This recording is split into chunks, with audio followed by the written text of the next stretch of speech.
All right, welcome back from that wonderful journey. Now, last week, our discussion caused quite a bit of stir because a number of people came to ask me. I'm talking about even this morning. Like I remember what you spoke about last week. Is my job still safe? I know you've asked that question and a lot more others. Can artificial intelligence be dangerous? How can we apply AI? Well, there is no better person here around to answer that questions than Olusola Amusan, who is the founder of Coven Works, and he's back to conclude our discussion, which we started last week on artificial intelligence. It's great to have you, sir. It's a pleasure to be here. You actually did. Somebody even asked me this morning, like, they said that only camera. There was this meme.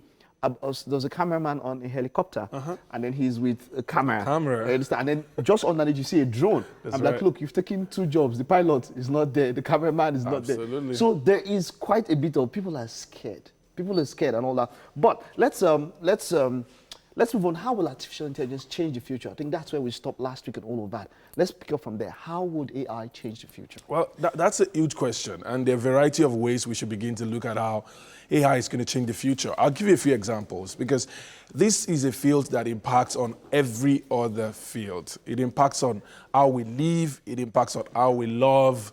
It impacts on how we learn. It even impacts on how we war, right? True, very true. Think about it. Like, several years ago, if you look at the history of humans, our existence has always been that we love other humans, right? So, some have developed relationship with like their pets and all of that. But the amazing thing today is that with artificial intelligence, people can even fall in love with machines true. with computers and build a sustaining relationship. CES 2020, I saw this cat. There's this robot, one of the highlights of CES 2020. And I mean, you had some people who were like, they bought it, took it home.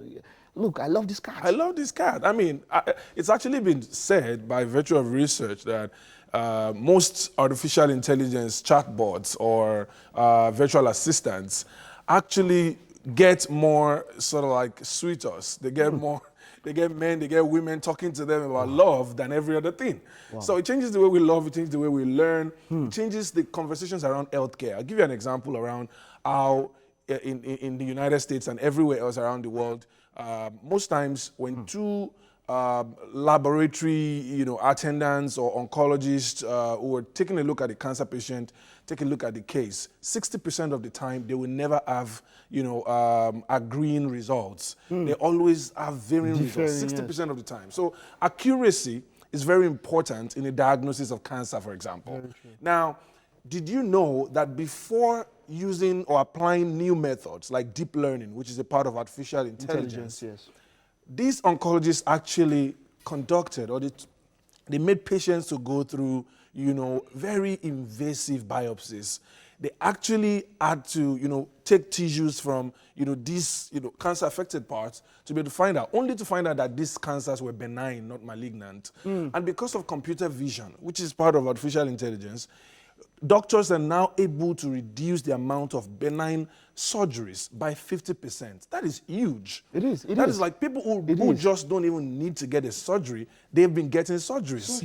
And so now with the accuracy of artificial intelligence, we can impact healthcare like never before. We can understand the precedence. We can understand the prevalence of the types of cancers, that are going on. That's healthcare. Look at justice. Now, in India, for example, there's a tribe, there's a particular time, just a few years ago, where the suicide rate was increasing.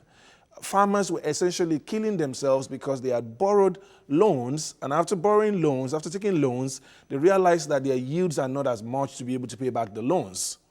Now, they simply just drink up any of the chemicals that they've used the loans to buy because they can't pay back. Now, with artificial intelligence and data, we were able to create new actuarial models that enables these smallholder farmers to be able to predict their yield better using drone technology that can analyze in real time how these yields are supposed to be so that the lenders will be able to understand what they should expect and be able to provide better kind of offerings.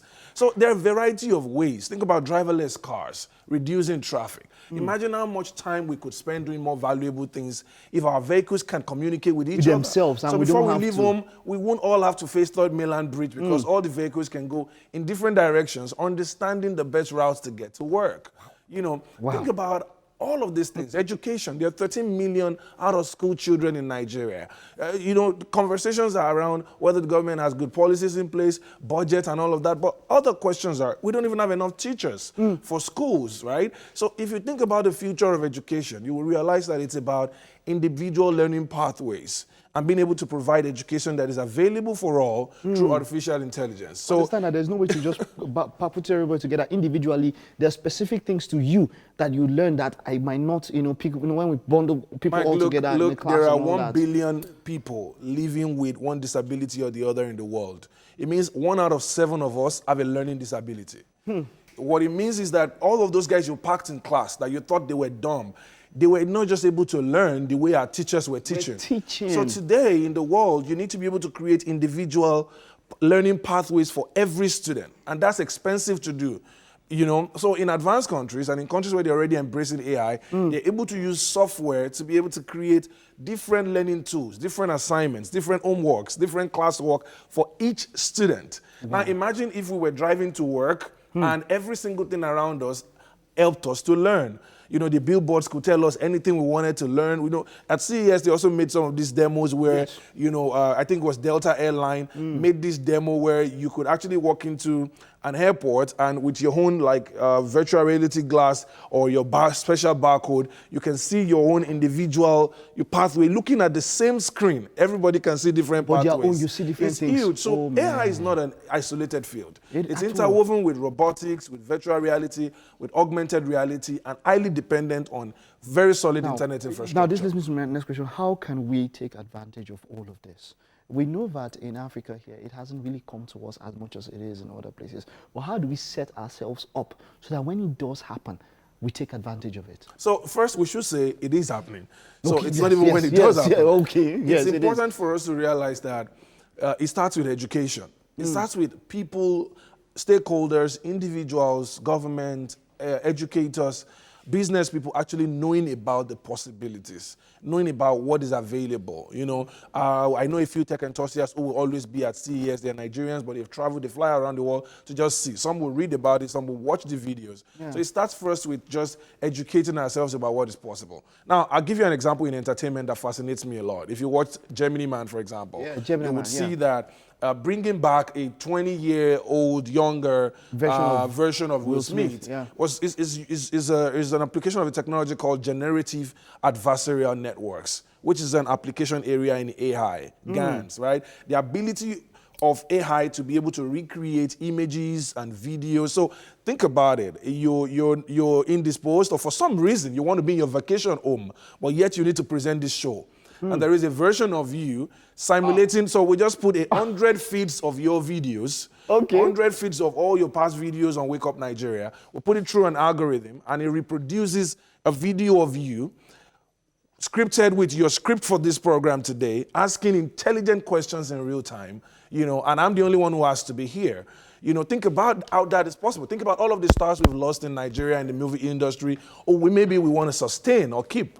You understand what I'm saying? And this seriously affects the future of entertainment. Because I have my director, there are lots of my producer, Halima, Olamide, my director, all of them, they are there looking at. So they can also replace all of you there now. In that PCR now. It's huge. And it's many people think about it and say, so what are we going to be doing? The truth is, we're going to, and as long as humans exist, there are going to be new problems. And if there are new problems, it means we're going to be doing entirely new things. Wonderful. So the key thing is, the jobs of today will no longer exist, but there will be new jobs for the future because humans must work. Wonderful. Olusola Amusan is somebody you should really keep tabs with. Please, social media, how do people keep tabs with you and all of that? By all means, I'm Olusola Amusan on Instagram and on Facebook. My Olusola has no H, so it's Olusola Amusan. All right. So follow me on Instagram, follow me on Facebook, and I just released a free AI course that I feel people should just get to know. It starts with first